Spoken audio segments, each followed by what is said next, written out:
Hello, everybody. Welcome back to A Nightmare on Fear Street. I am still Sheree. There's no cure. And I am joined by our good friend and our amazing filmmaker, documentary maker, special effects makeup artist, Jessie Seitz. Hello, Jessie.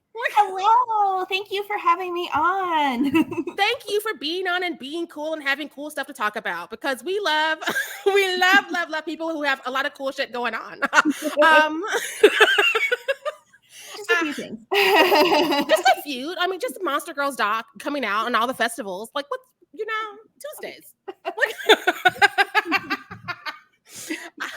So we're going to start off with some general questions, as we do on the street, so we can get to know you a little bit better. Yeah. What is your horror origin story?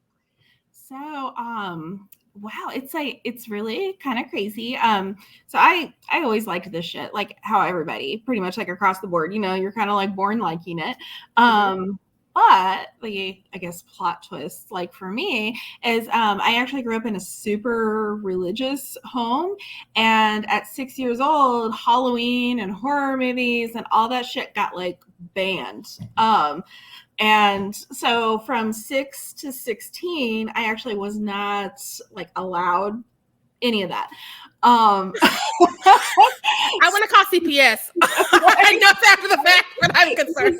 It was bad. It was bad because it was like my favorite like little holiday, and so I would have to celebrate it very sneakily, and I would have to watch horror movies like on the down low, and it was very like, I really had to fight for it.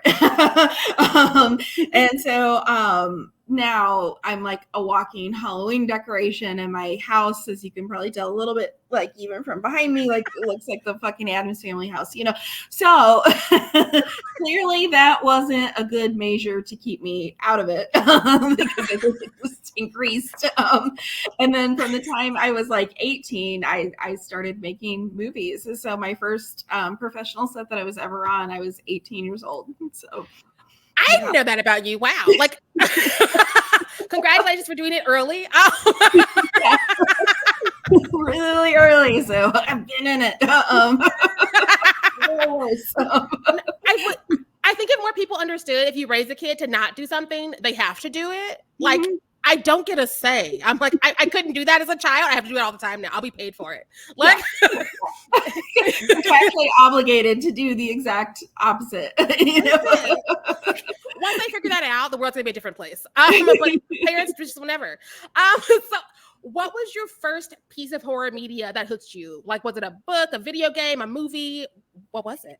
So I think that the first one that I really loved and like just super connected with, like as a kid, very little, obviously, was Gremlins. I loved Gremlins. I just thought that was so magical, and I just fell in love with those little guys. I mean, it scared the crap out of me too. I mean, I'm checking in my closets. I'm checking under my bed because that little man said at the beginning, or at the end, you better check under your bed. Listen. And I was like, shit, I thought this was over. And I'm like, all right, so every night I'm checking under my bed, But I loved it though. I loved things like the little Halloween books that you would used to get at like the Scholastic fair, and it would just be like a little story about like a little witch cat, or like something in a pumpkin patch, and just the Goosebumps books like started coming out, and all that like very like gentle, fun stuff, and then it kind of started taking like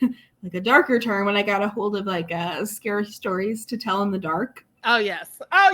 Fucked up illustrations, like as kids who grew up with like that shit, it's like, are you okay? And then there was like that Harold story, right? Like about the scarecrow.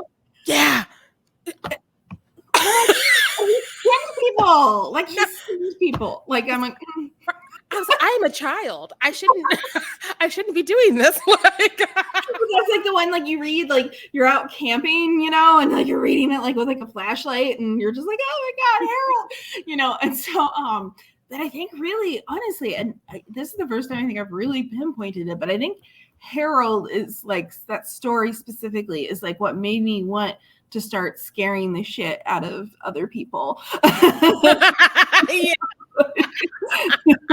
it was so intense, and I'm like, this is good. I love that. I love that because like that's all we really want to do in life is scare people. What is your favorite current scary movie? Your favorite current subgenre of horror? Because like there's a lot of pockets under that umbrella. Oh yeah, because it changes all the time, right? You know, Yeah. it's like it's almost impossible for me to have like a fucking top 5. So thank you for asking current because. Yes. So you can change it for the last time I've asked you because one of my favorite things, because I do ask people, and you've been one of the people, is your favorite 5 horror movies. So like today, right now, and it's this. Mhm. I feel like I turn around and just ask people again in like 5 months, it'll be different, and I kind of love that. It'll change like all the time. It's like you ask me to name 5, and I'll give you like 100, and it's like, well, Jessie, that's just all the horror movies, you know. So currently, my favorite just subgenre is the slasher genre. Yes. And I fucking love it. It's deeply satisfying. There are very few unwatchable slasher movies. Yeah. Like, so even if they're very like low budget and limited resource, they're still great, you know, on so many like fucking levels, right? And I am definitely like a sequel girl. I like to have like a good marathon of stuff. So, the slashers also lend themselves to several. And my current crush, horror movie crush, favorite film that I'm just loving on, I like the Terrifier series, you know? A lot of people do. I'm really loving it. And it actually took a minute to grow on me. I didn't hate the first one by any means, you know, but it really wasn't until like the second one that I really just was like, fuck, man, like I am watching the most fucked up thing right now, like in the theater, and I couldn't believe I was watching it like at an AMC. What's happening right now? Where Nicole Kidman goes. Right. Nicole Kidman, and now we're watching this like, and it's like it's mean, right? Like it's actually like fucking mean, and like so mean it almost becomes like funny in a fucked up way. Definitely the most fucked up thing we have out there right now, which I think is why people love it, because he's an artist. He really fucking is. Like, he's like, I'm going to turn her upside down and saw her in half. What do you do with your popcorn? And I'm just like, oh, wow. Yeah. It's just like, it's going for it. And like, I kind of love that, like, you know, I don't know any of that camp, like personally, like right now, but like, you know, I love their backstory and how it's really independent, you know, and how even like with the second one, like people didn't want to give them fucking money. And that's so insane to me because now it is like the franchise, right? At the moment. So it's like, it feels like one of us kind of won on that. And that makes my heart happy. So, right now, it just also that old school feel, like when we were kids and we were like staying up late with USA and all of them, and there was like, here's a bunch of blood and screams, yeah, and you're like, chaos. It has an energy I cannot take away from it, and I think that's why so many people are drawn to it. And also, David is just like really fun. I need to know his background. I've not ever Googled him, but he gets very much in his characters. I saw. Oh my God, the mean one. It's like the Grinch take. Yeah, he's great in that. Like the physicality. I'm just like, good sir, are you doing theater too? Should we talk? Like, yeah, he's wonderful, you know. And like I said, like it's like at the point of this recording, like I haven't met either him or Damon yet, but it's just like, you know, I just feel like a kinship there, you know.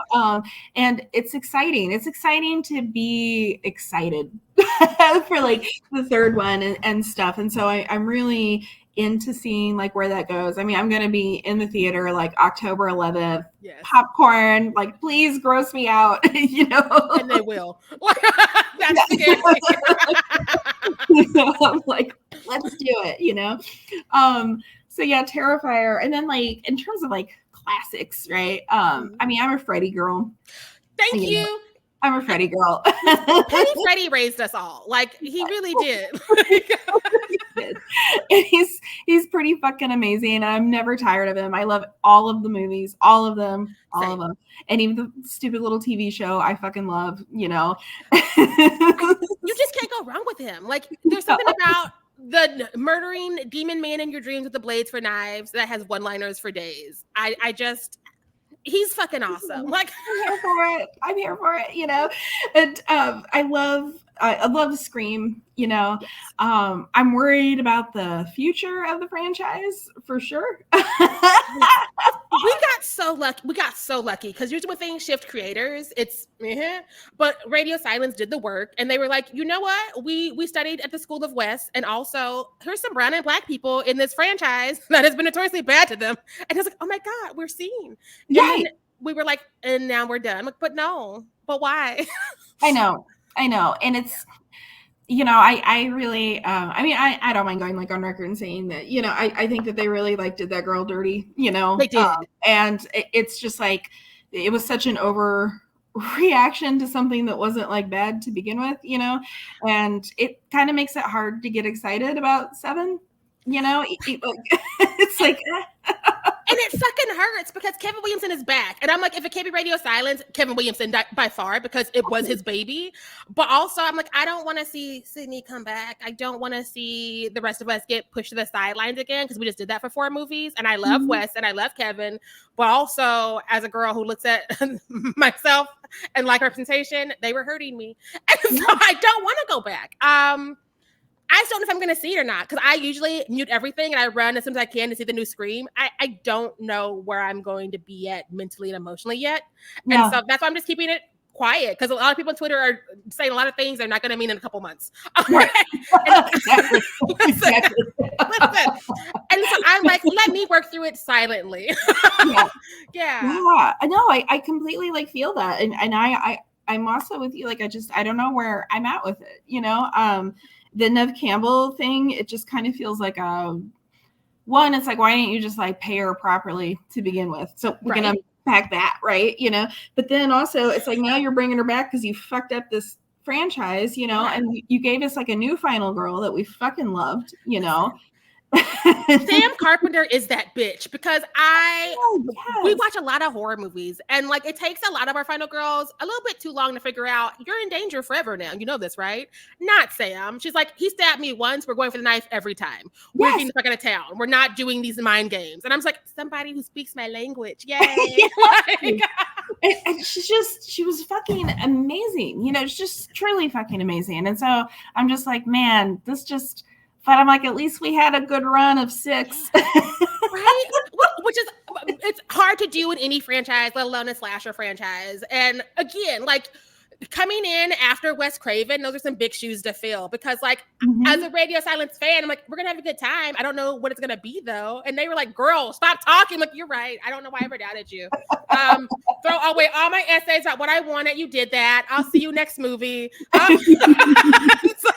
It's gonna be great, you know. And then so I'm a little bummed like on that one, you know, and I don't think I'll be able to like quite like separate that. So we'll see. Again, I'm kind of like feeling it out, you know, but it's some pretty big strikes. Right. And there's so much that could still happen, and so much that might not happen. And so again, I'm just gonna sit here like a woman about to get her first divorce and be like, I'm gonna just feel my feels, drink my wine, and see what happens. Like, we'll see where we're at on the other side of it. Right. If he tries me again, though, I might say something. I might see him in court. That's just right. Okay. Yes, absolutely. So you've kind of talked about what drew you to the genre. So let's flip this question. What keeps you in this genre? Because again, it's hard making things. It's hard getting things made and getting them out there. What motivates you at the end of the day to be like, this is my right lane. This is my right genre. It's worth all of the things I'm putting up with as an artist and a filmmaker. Well, depends on what day you ask me that question. It's so right now, and I mean, I'll just be like candid about it because it's just the Wild West right now. It is. And so there's no rules. So I might as well just be like, this is how it really is. The film industry, like many industries, has completely like shit the bed. And that's like just across the fucking board since 2020. Everything's gone to shit. and it's not come back, and it's not going to ever go back to what it was. Mm-hmm. And I think for like a couple years, we were still just like, okay, we're just going to like suffer through and it'll get better. But now I'm just like, no, it's not going to get like better. It's going to just get different. And you have to like embrace that, right? You know, and we can sit and cry about it and like wax poetic on it all we want, but like it's we're 4 years in, you know. So, you know, like 4 years. Like babies who were born in 2020 are like starting preschool now. Like we need to like just fucking understand the world has gone on, you know? Like, so, it's hard, you know? And so I have been independent from the beginning for 22 years now. I'm at 22 years. Yay. And it's really rough out there. The strikes were rough for everybody. And the strikes were necessary, but they also, it's like, you know, the people who run those things who are up at the top where it doesn't like really affect them, right? Yep. Weren't giving a lot of thought to how it's like fucking real people over in the way they handled it. So yeah, I'll go on record and say that.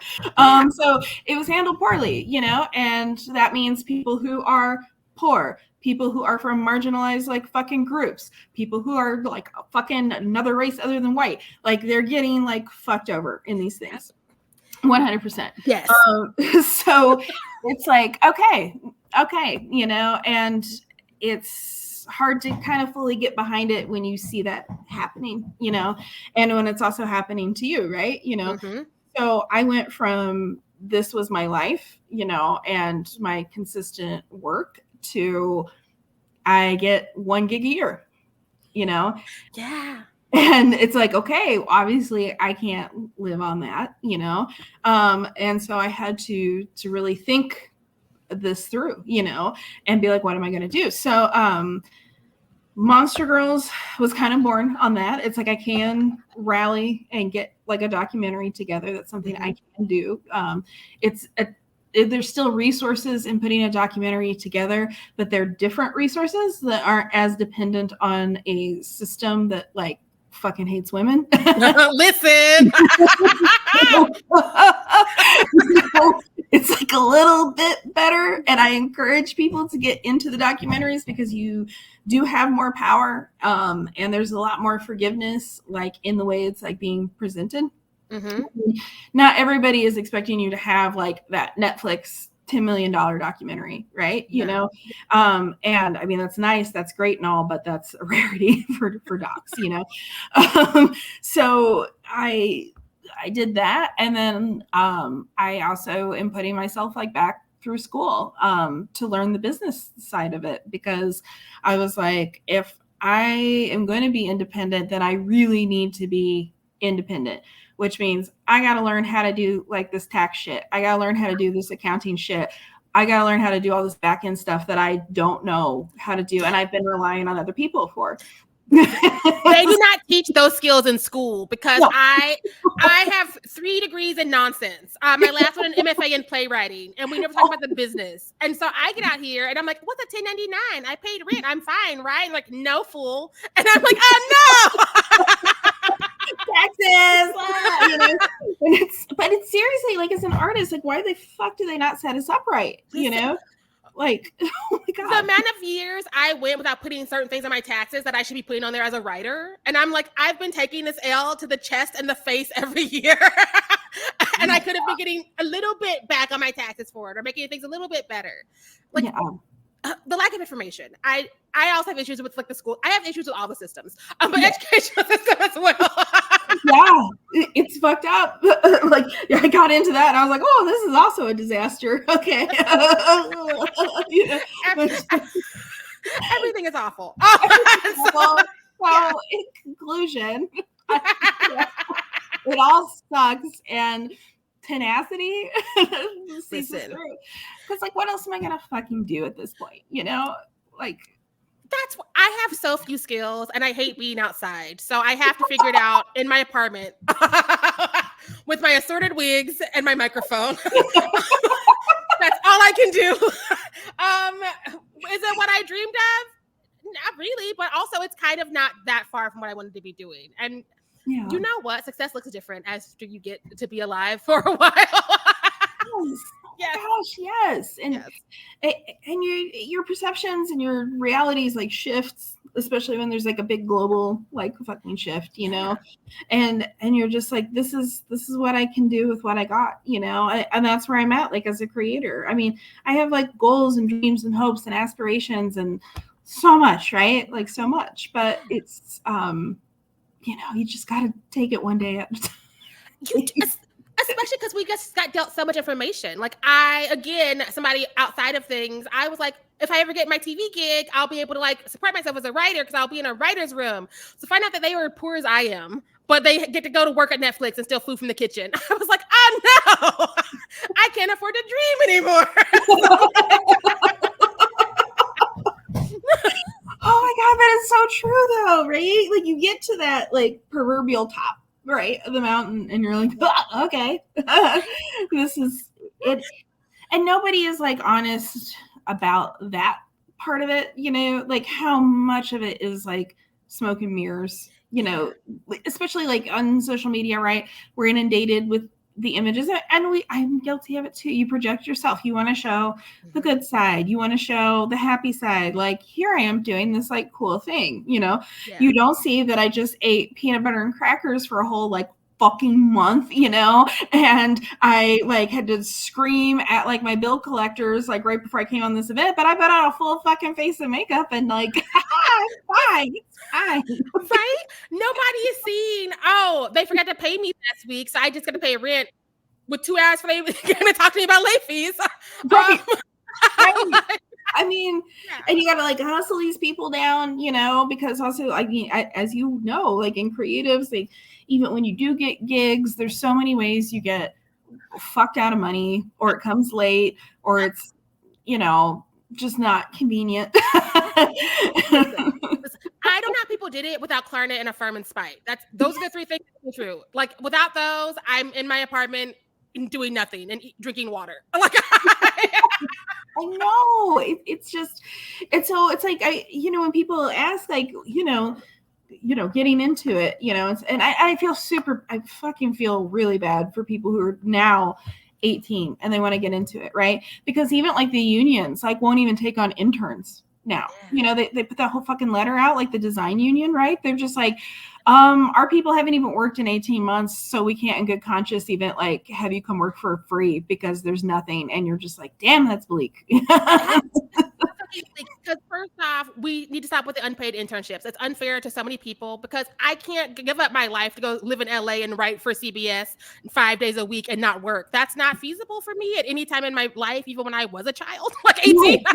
Right. I have to support myself. I have to eat. I have to have a roof. And so they make those things and they cry they want diversity, but like the only people who can afford them are people of certain income classes with certain backgrounds. And then it's like, well, that's all we can do. That's not all you can do. Start paying, start making it livable, start making it worth the time and the journey.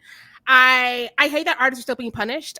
I hate that we're so used to being punished that it took all of these strikes people to be like, oh, you guys are really poor. Oh, I didn't know that. I thought you all traveled together because you were friends. Those actors, those divas are living 5 people deep in a hotel room because they're traveling like me and my friends travel, but me and my friends are actually friends, and so it's suckless. But like, but no, you're right. And there is more that they could be doing, you know, like they could be offering housing, you know, they could be offering like meals, they could be like offering like just financial compensation, even if it's not, you know, okay, you're not going to be making like $100,000 as like an intern, you know, but like it's this exploitative free labor like fucking system, and the pay your dues. Oh, I hate it. I hate it. That's fucked. It's fucked because they'll be fucking out there like really saying that to people who have been like doing this for like 30 years. You know, it's just like my husband, Marcus, you know, he's been like an effects artist for a very long time, very, very long time. I think like he's at his 30-year mark, and people will still just be like, well, I gotta pay your dues. And I was like, what? He's done over 100 films. Like, listen, part of the reason I stopped stage managing for extra money is because there was no money. And they'd be like, well, you get exposure and this theater gets to know you. I'm like, the theater can like bite me. I'm not going to come stage manage for free or give up 4 months of my life for $300 stipend. That's not even going to get me back and forth from your theater, let alone the hours I'm going to put in to be a halfway decent stage manager. Because you're not getting a full ass appearance from me for $300 for 4 months. Like you're going to get a half ass one. Then you can afford half an ass. So what are we doing? I'm not applying anymore. And the people are like, I don't understand. It's like, because you like abusing people. You like manipulating people who are here for that. I want to be seen. I want to be known. I want to do the work as opposed to I have to support myself. I have to pay bills.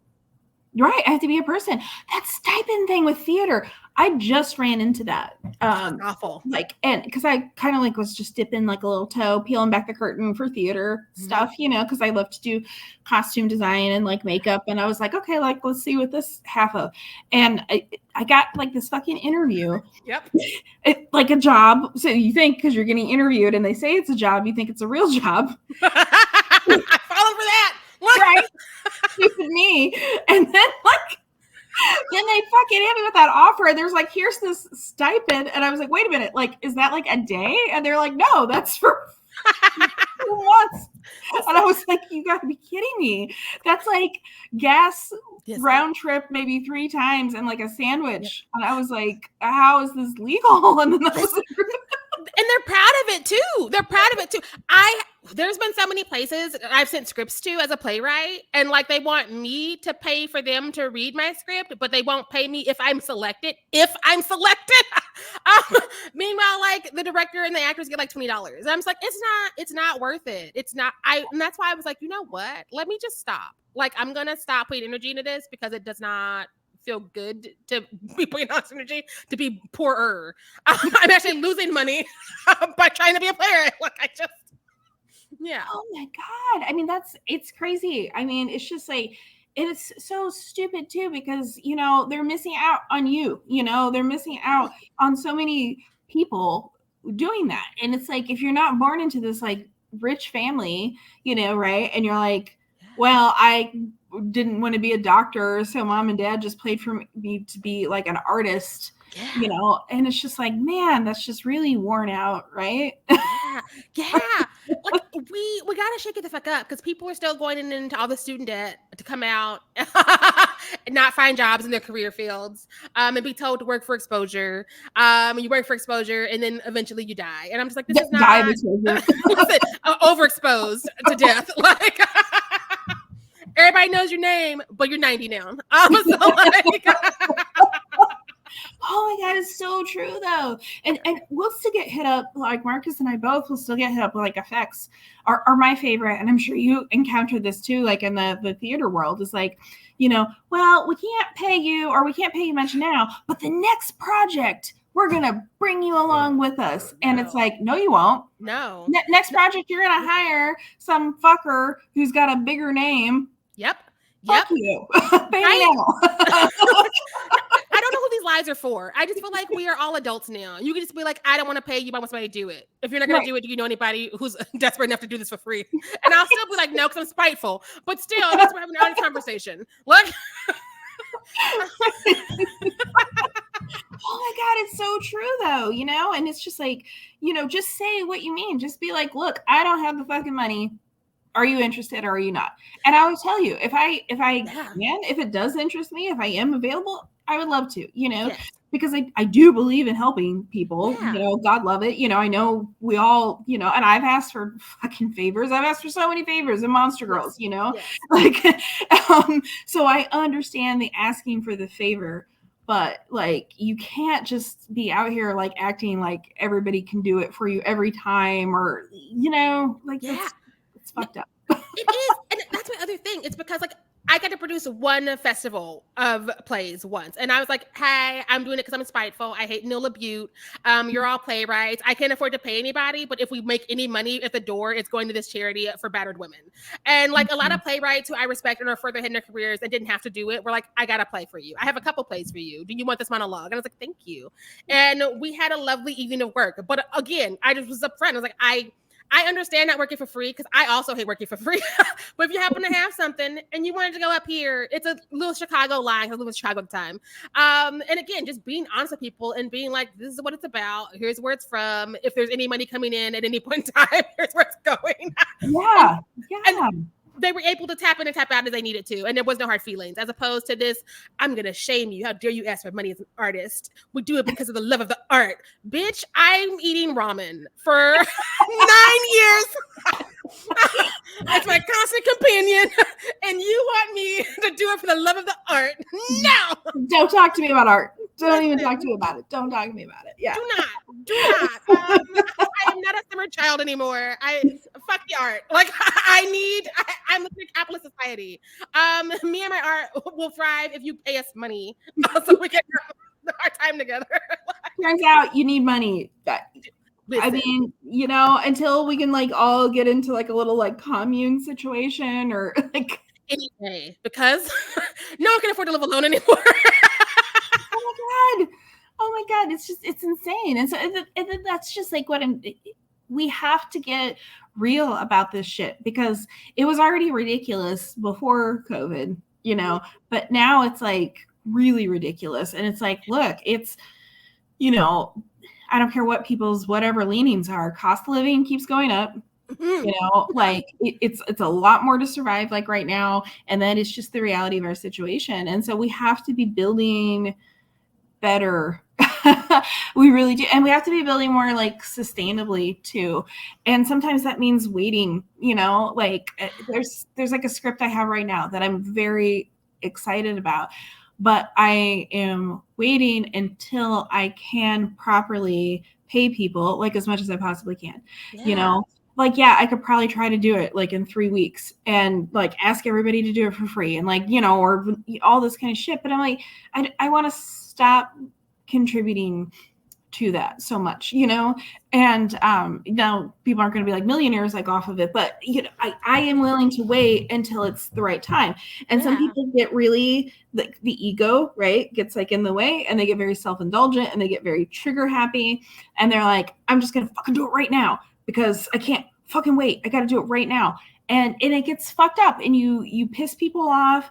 It doesn't turn out as good as it could, you know, and it's like, again, like I was saying, it's like there's no rules anymore, you know, there's like none. you can wait and you can take your time with something, because this industry is like flip-flop. Every week there's a different standard right now. Yeah. Like, listen. Oh my God. This could be a whole 9-hour session. We might need a second side podcast, because yes, every day it's different. I go to sleep being like, okay, I think with this in mind. I wake up, oh, that's gone. Great. I'm behind again. Yay. Yeah. And so, yeah, we're chasing a thing that does not really exist the way it should, nor the way it used to. And so all you can do is show up and be like, is today my day? No. Okay. Yes. Oh my God. Yeah. You nailed it. But like, this is such a fun question after this conversation. When did you know you wanted to work in your field? I love it. And we're all just like, it's awful. I can't do it. It's the worst thing that ever happened right now. Oh, but also, what? I loved it. Totally. And it's like that, right? It really is. I think that I knew, obviously very young, because I started at like 18, you know, and it was pretty much just waiting until I was 18, you know, because most people won't like take someone on until they're like of age, right? You know, unless you get in through acting and stuff. So it was maybe 3 months like after my 18th birthday that I was already like in the industry.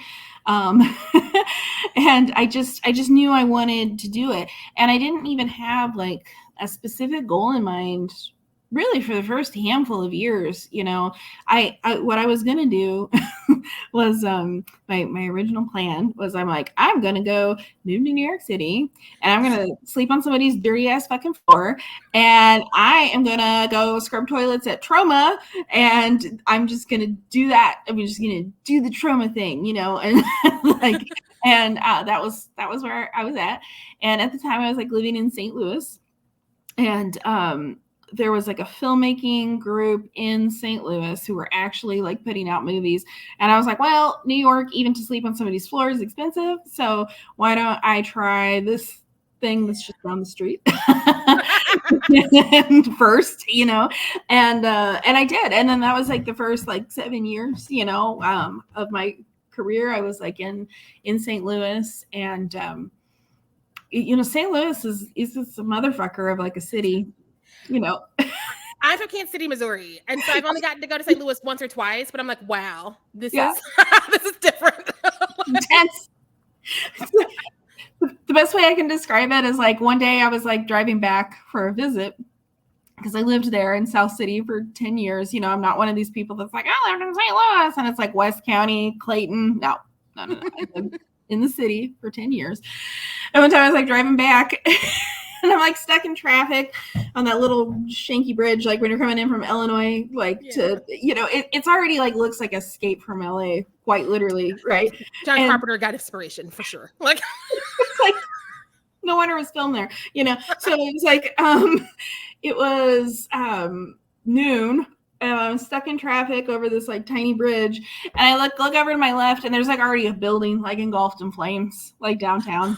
And I was like, "Yep, right on time. We already have a building on fire." It's so Missouri. It's just so Missouri. Just going about their day. Nothing to see here, folks. Just this downtown building engulfed in flames. We don't give a shit. We got somewhere to go. And I'm like, that's it. It's the show me stage. Show me the way out or get out of my way. Like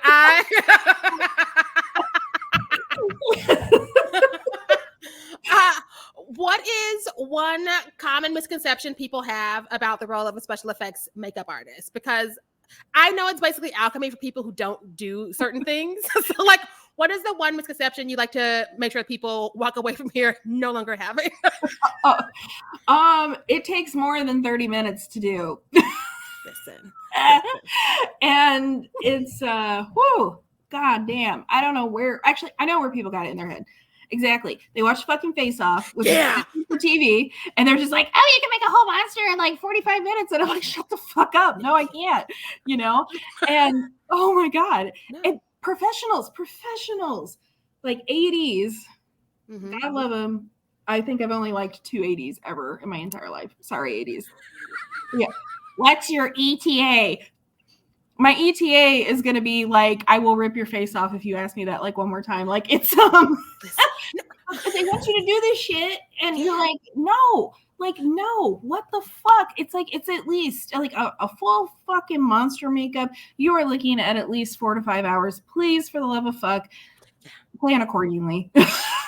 That's why I love when actors who are like, yeah, I'd show up at 4 a.m. because it takes 8 hours. Because like they won't listen to people. So they have to like see an actor who's like, I know him. He's hot. He said it's 8 hours. So it takes 8 hours to make that. Whereas the makeup artist who's been doing it for years is like, it takes 8 hours. Like, we don't hear you. We don't understand what you're saying. We don't know. We don't know what you're saying.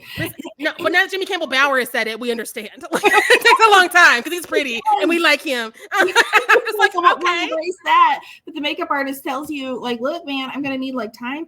And then the other thing that I know you asked for one, but I'm going to give to you. Yes, please. Shoot the fucking thing when it's like right when it's done.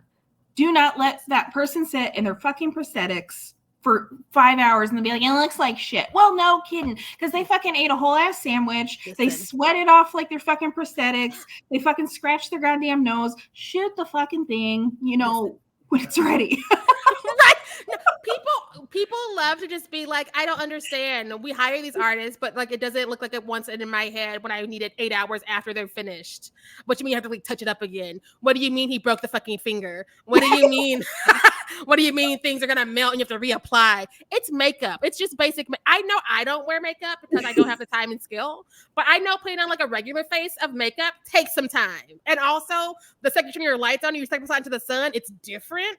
So you would think a monster makeup probably going to be more noticeable. Probably going to have a little bit more rules. Probably going to take a little bit more time. Like shoot it. Oh my God. So many times they'll just be like, you put it on and then they'll rush you. The best combo is when they've rushed you and you fucking haul ass, and you got it good, and then the actor just like fucking sits. And then they're just like, it's time for lunch. And then they're like eating with your shit on the... I hate that. Because again, coming from theater, you're not supposed to eat in the costumes and makeup, but it's different on film because you're there all day and all night. And so you really need to be like respectful with that time because you're just like, well, you got him all together so he can go eat pasta. Wonder what's gonna happen. Yeah. No, it's terrible. So yeah, those are my two things. Like, give us time and then shoot it when we're done. Thank you. Noted. Let us talk about your brand spanking new documentary, Monster Girls, because it's a cool ass project that's doing a lot of heavy lifting because like many of us who are not cis white straight men, we don't know the history of what goes on in anything unless it's for them. So we have to do a little bit of research on our own, a little bit of legwork. And I read this came about because you were actually looking for more women in the field and you were like, I know we exist. Where are we? Is that how that really happened in their life? Okay. Oh yeah, it totally is. It was like I was very frustrated. So I had a very incredibly negative experience on a film set. I mean, every film set has hiccups, burps, whatever. But I mean, this was a very bad thing that happened. And I was very frustrated. I never said, "Oh, I'm going to quit," but that's probably the closest I've ever come to saying I'm going to quit, Yeah. And I was just doing like a lot of soul searching, especially like as a makeup artist, I didn't start as a makeup artist, I like started doing like 11 other things, but I like came to it because I really loved it and I had a real passion for it. And so for like the last like 6 years, that's been like a focal point like of my work, but it's very vulnerable because again, how good your makeup is going to turn out is so contingent on the crew that you have behind you, the materials that you were allowed to use because of the budget. There's budget constraints like really affect it, and again, like the factors like we were talking about. So it's vulnerable to put yourself out there and you're trying to build up the work and you're trying to head these departments and it's low budget, so it's not already going to be exactly how you want it and you might not have the help, but you're fucking trying, and because you got to rip that band-aid off because at some point you just got to fucking learn and accept that your work is going to look different a decade later than when you started, and you have to do that, right? So it's humbling. And but this thing like kind of fell apart. So I was just like, I just need to be like inspired, and I was just trying to find other women because I recognized that the experience that I had was in that time like very unique to being like a woman, because I don't think that what the person did would have done that if it was like a man on set, because they do talk to women differently. I know no one wants to hear that, but like they do. It's true. Speak to women and they treat them differently, even if they think that they don't, and I was like, okay, women in effects. And thankfully, I mean, like Mallory's book, of course, came up, Millicent Patrick's story, and I had already read that and it's heartbreaking and very good book. And like V-Nil comes up, okay, which is awesome. I mean, she's worthy of that. She's won 3 fucking Oscars, at this point, but there wasn't a definitive list. And so I was like, well, that's kind of weird. And maybe like 4 or 5 would come up, but like you had to really, really fucking look. And so then I was like, all right. So then I just started like out of curiosity going through IMDb and like looking up like my favorite movies and looking up movies I had recently seen. And I was like, well, that had a woman, I'm like, why is this not like highlighted? Like, and it was very like frustrating to me because I'm like, if we knew how many of us were there, we would feel differently, you know? And so I was like, it was like this like sounding call, right? And I'm like, and then when I got the idea to do the documentary, I also wanted to focus on process too. Because like I think also as women we're like expected to give up trauma constantly. Mm-hmm.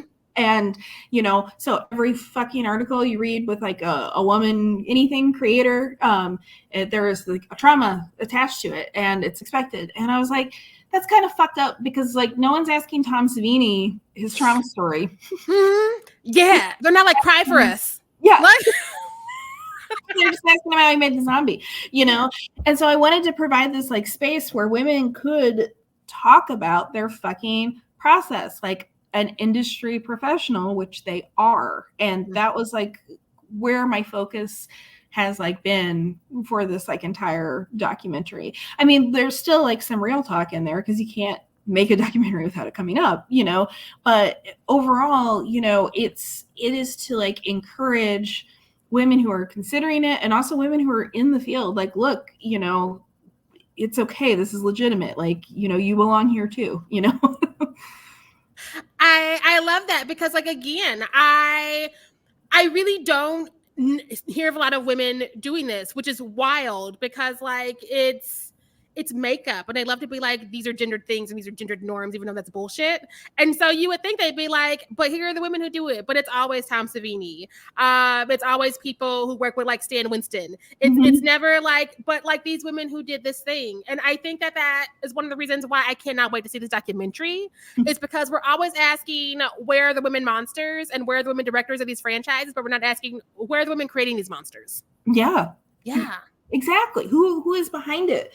And we have an interest in it too. And I mean, I'm coming at this like as a woman, but like, I mean, so there's a bias, but it could be argued that women effectively started horror genre, period, because of Frankenstein. Shelley. Right? Yeah. I mean, that's really, yes, there were ghost stories and shit before, but like that was really kicked off the horror genre as we recognize it is the book Frankenstein, you know? Mm-hmm. And so I think it's a strong argument, you know, so, but then it gets into this, it's like, where did we get off track with that? You know, like we literally like created the genre as it is known. And yet it's still like, oh, it's a boys thing. You know, weird. Listen, they all need to feel so special and so seen that they just forget that these are entire group projects. Like, as much as we hate group projects, that's all making movies are. So odds are there are women doing a lot of work somewhere that should be rewarded and highlighted. And I'm happy we're going to get to see some of these names and some of this work. I cannot fucking wait. I'm excited for it. You should be. You made a thing in this awful time and it's coming out into the world in festivals. I would still be celebrating. I don't know how you found time today. I would still be somewhere right now and just slamming champagne and dancing.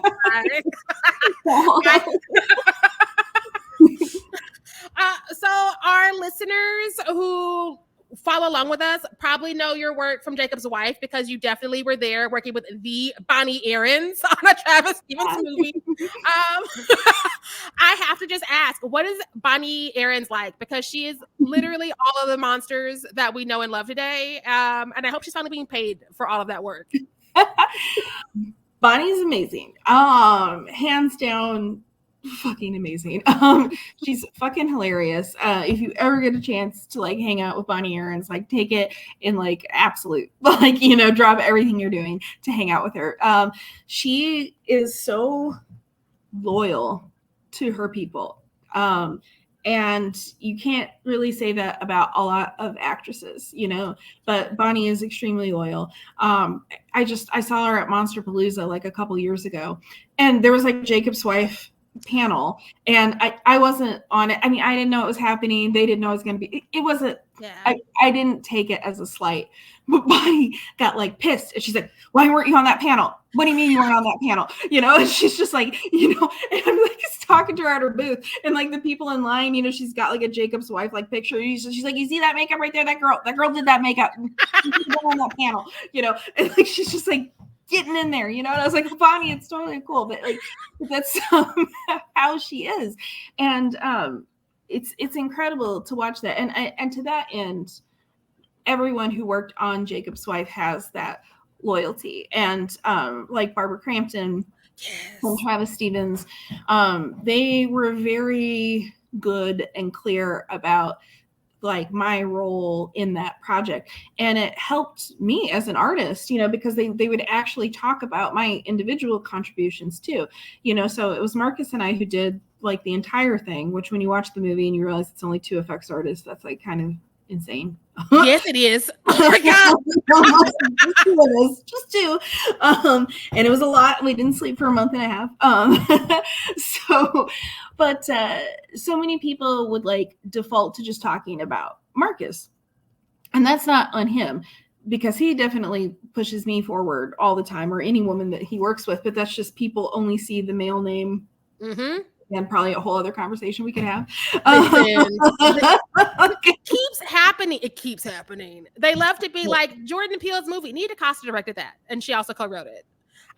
We always find the closest man, and that's his thing. That's his project. He did all of it. Yeah, he did it all, And so, and people are like, it doesn't really matter. I'm like, yeah, it does, but it does, It matters a lot, actually. So the fact that like both Travis and Barbara, when they were doing like their press junket, were just like Marcus and Jessie did this part, just and it helped so much. And like I hadn't had that kind of care before, on any project that I had worked on. So Bonnie is definitely also like in that, so she's very, very loyal.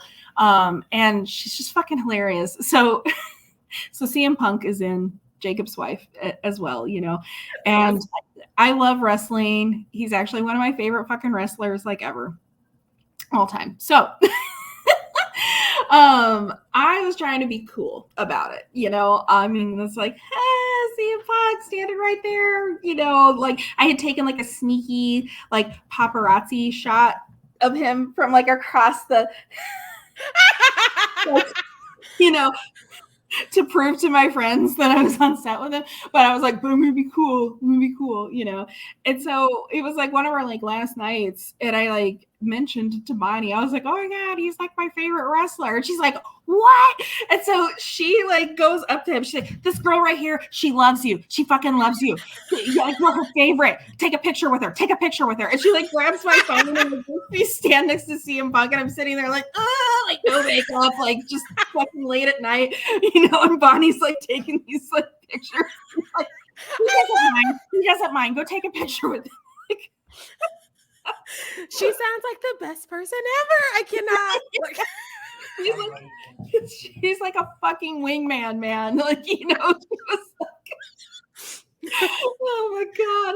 And so I now have a very horrible, awkward picture of me standing next to CM Punk, but I treasure it because Bonnie made that happen. That picture is a story. I would have turned into a painting by now, and it would be in all of my pictures. I'd be so extra. I'd be like, oh, this is my business card. It's a picture. Oh no. How embarrassing. Look. How did that get in there? It's great. So what's one of the favorite things you learned while working on this documentary? Because again, you spearheaded a documentary at a time where it's hard to make things. So what is a thing that you picked up that you would like to share with us? So people like really respond to on the ground, showing up, grassroots shit. Mm-hmm. It's so much better if you can connect with people like in person as opposed to like the emails and even like on the social media like type of thing. Most of my interviews I was able to collect because I got in at Monsterpalooza, like a booth, and then I just started talking about my project, and we hadn't even really shot anything yet, but like I was like, this is what I'm trying to do. And because I could be there in person showing people, they really got behind that, and that's how like I was able to get like V-Nil, and Missy Munster and like a whole bunch of like other people.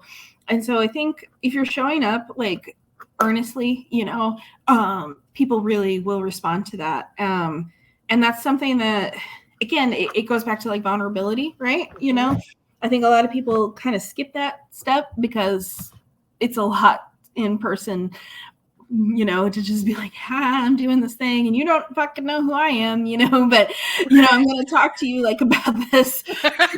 But I think that if you do that, you get like these better results, you know, and I was able to get way more people of note for this than even in my like last documentary that I had made, which was like on extreme cinema. Like a lot of the bigger names like in that kind of like didn't want anything to like do with me. You know, it is what it is, you know. Yeah. But then I get like into this one and it's like, well, now I'm like interviewing people who've literally like won like Academy Awards, you know. Yeah. And it's just changing that approach. Like that was actually one of my questions. Like, is there a person you got to interview that you were super surprised you got, or you just needed a moment to like nerd out about because you got them to be in this doc? V was the big one. And it was intimidating as fuck, you know. She's sassy. I love her already. Super, super sassy and wonderful and very candid. And she's just gonna fucking tell you like it is. And she's like retired now too, you know. So her assistant, Paris St. Cheney, is actually who was able to arrange like the interview. And then like V's like, okay, come to my house. Okay, you know, I'll just go to your fucking house, like that's a normal thing. And so we did the interview, and she was wonderful. It's one of the best interviews like in the documentary. But it's so funny because like, okay, this is the woman who like created Beetlejuice and like, you know, she did it with Scissorhands and like, you know, the Penguin and all this shit. Yeah. But her house has like no horror movie shit in it. None. It's beautiful. It's like this gorgeous home, you know, but there's like none, you know. And I was like, V, your house. And she's like, oh, hi, yeah, you know. And she's like, I was like, I think I have more of your shit in my house than you have in your own home.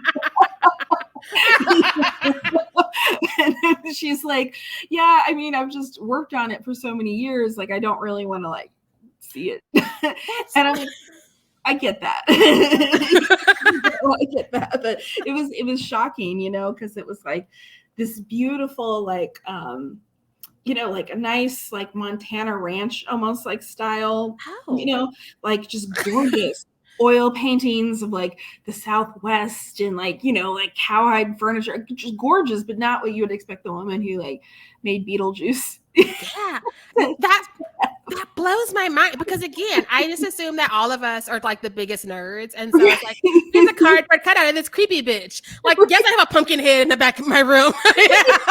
Like, what do you mean I'm using your bathroom and there's not like a Jaws poster hanging up? You know, like where am I? Right? I would be so confused. I would be like, are we in the right home? But yeah, it's just it was just so funny, like to me. And so that was definitely like a big one, you know. And then the other person who, I mean, so many lovely people, honestly, like, you know, who gave me the time of day.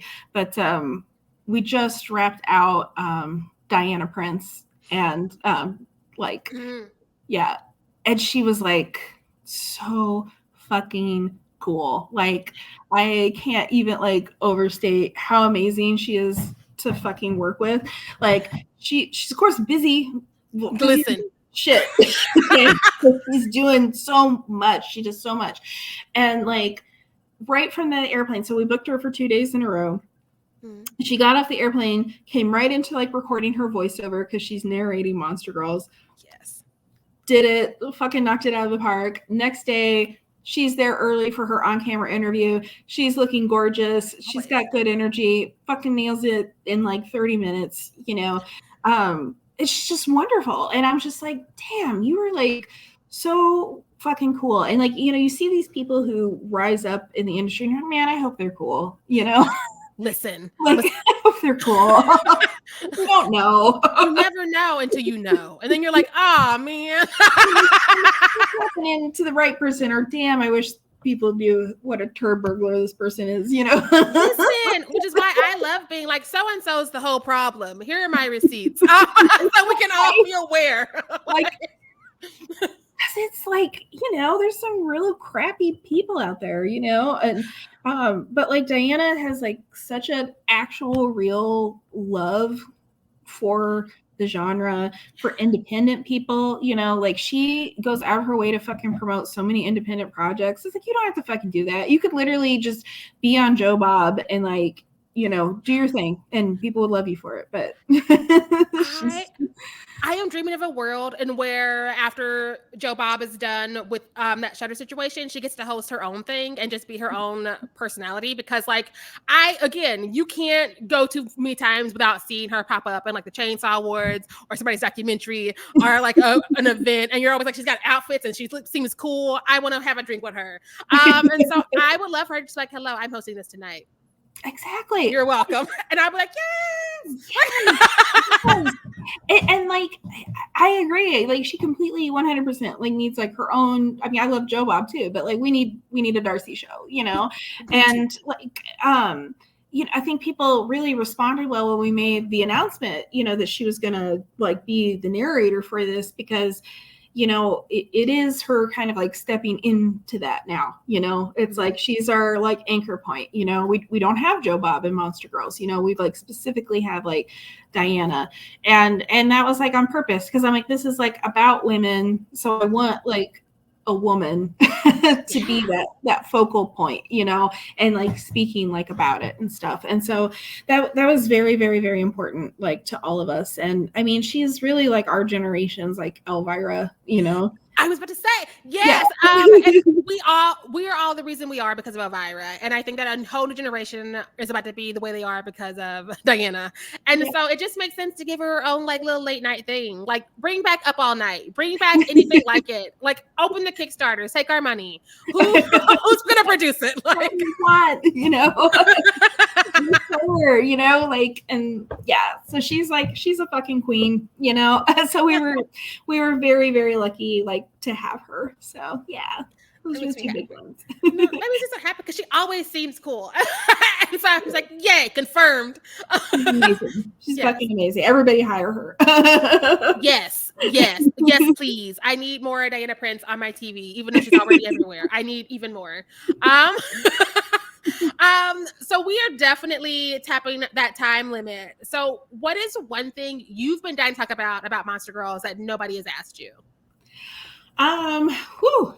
Let me think about that. Because actually, this is like one of the first interviews that I've formally done about it. That's wild. Yeah, because I've been kind of holding back until we were closer, So this is like the first like, I'm really talking about it now. I'm honored. I was like, that sounds cool. When can I bother you? Now. It's awesome. I'm very happy like that this is like kicking off, like the discussion on it. I think that maybe I would say like the only thing else that I would note that is like kind of come out through the documentary that I think is cool and important to talk about, Misty Munster, who you should totally look up, and she's under Fabrications on Instagram, and you'll fall in love. She is the first woman to design Corey Taylor's mask for Slipknot. Are you serious? Yeah, first woman to ever do it, and it looks amazing. It's this iteration of it, and it's like the 25th anniversary right now, and like people are like loving this design, and it's on the cover of all these magazines, and that's a very significant moment, whether you're a Slipknot fan or not, that's huge. That's like arguably like one of the biggest metal names right now, like in our culture. And the fact that like a woman has like designed this centerpiece that is being displayed everywhere and that has been so well received, that is very significant. That's like a very, very, very big deal. And I like want people to know her, and it's like, here is this woman really doing cool things in spaces that women don't normally have a lot of access or visibility in. And she's just like banging it out. And she's been making like stuff for Ice Nine Kills, like all their props, right? Oh my God. Like, she's been making stuff for King Diamond, like, I mean, it's insane, like her like list that she's been doing. And I think that she really is going to be like one of these, like, not just like, oh, for women, but like a top effects artist, and she has her own signature, and it's very unique. And so I hope with this like documentary, people really like take note of her specifically, because to me, like, she beats a lot of the big timers like out of the water. I mean, she'd be like, stop it if she hears me say that, but like, but it's true. Like, literally, like, just the Slipknot mask alone, because like that is definitely, I mean, I think it goes back to people understanding what all skill sets can do, because there's like, oh, you do special makeup effects. That must be film and TV. It's like, no, they can also do these things. And I know that as a theater kid, I love seeing people go, my skills do more than just the one thing. Please stop doing that. Like, I'm capable of so much. If you just listen to the words come out of my mouth and look at my actual resume, I can do all these things and make them cool and bring what I know from this area to this, because that Slipknot mask is sick. Like, I thought I was a Slipknot fan because I like the mask. I'm not going to lie. After a while, I'm like, I'm just here for the mask. Okay, I can leave. And so I love that. And I love that people are going to learn that. And I can't wait to see what else people learn, because again, like, these are all group projects. So that means there are a lot of women out there that are just not getting respect and getting highlighted. And so I can't wait to be like, adds to the list. And then go back and rewatch these movies and be like, that was her all along. Like, her. There's this great chick behind it. And the cool thing about this project is that it's not going to just stop with like the documentary, like, I'm already working on like a YouTube channel. Good. To like expand it, because it would literally be like a 10-hour documentary if I covered everybody. So not everybody is in this round, this is just kind of like to introduce this concept. And I really hope to like grow Monster Girls into almost like a media-esque company, but that's focusing on women's work and then also women's like opinions of special effects. Listen, why is Shudder not giving you money? Because I would like to see all the episodes of this documentary that you could be making after this initial documentary. Who we got on the line? I need it. I want it. Listen, they also have podcasts over there. So like, why not do a YouTube channel and a docuseries? Like, let's do it all. Again, not my money, not my channel, but I have ideas. I love it. I know Monster Doc is going to pop up in a bunch of festivals this fall, but can you tell us where some of these locations will be, or some of the festivals, so we can keep an eye out as we're out and about trying to see? Unfortunately not. Like, I don't have anything for real on the books right now. It's like at the time of this like recording, I'm like so close to like a couple, but I can't. So please follow us on social media so we can like blast it like all over the place. And tell them where to find you, because some people don't like to read, so they're gonna like look past the words and they're gonna be like, "But Jessie said." Like, we are under Monster Girls Doc, DOC, on Instagram and also on YouTube. So those are our two that we're really building up. There is a Facebook page, but it doesn't have shit on it because it's Facebook, and I don't fuck with that, Listen, it's become the worst. I thought it was going to be Twitter, but Facebook was like, hold my beer. And she makes me sad every time I log in. And where can people follow you if you would like to be found as a person in the world outside of your documentary? So I'm under my name Acid Goth Forever, and you can find me also on Instagram and on Twitter under that name, and I post all kinds of weird nonsense. So if you like weird, cute, pink, like satanic things, then like, yeah, that's a great page to follow. But buyer beware. It's one of my favorite accounts. One time you took a hiatus, like, but why? I mean, I know why, but why?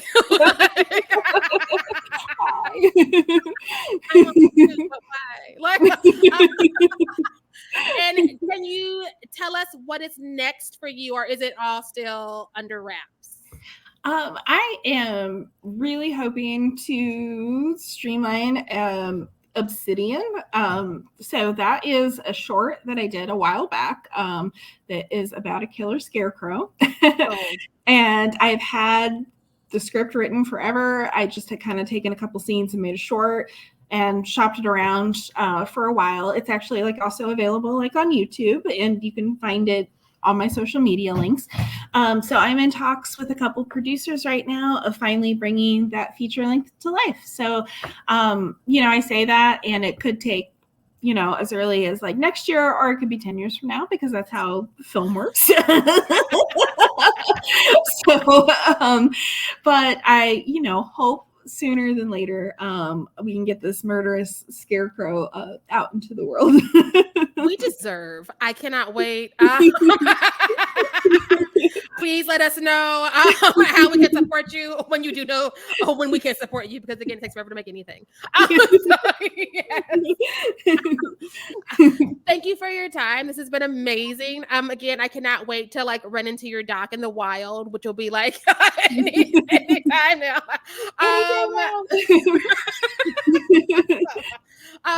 Thank you again. For those of you who are new to Fear Street, we're a natural podcast, but I just like having fun on our YouTube because I have friends. Yay! So I'm gonna bother them. So please, podcast Nightmare on Fear Street. Everybody listen to podcasts at. Also, we have a Twitter, Nightmare Fierce, and we have an Instagram and a Nightmare on Fear Street. So like, get into that as well. With that, have a great day. Support more women special effects makeup artists, and also check out this documentary, because odds are it's coming to you very, very soon at the time of you seeing this, and it's going to be a damn good time. Bye.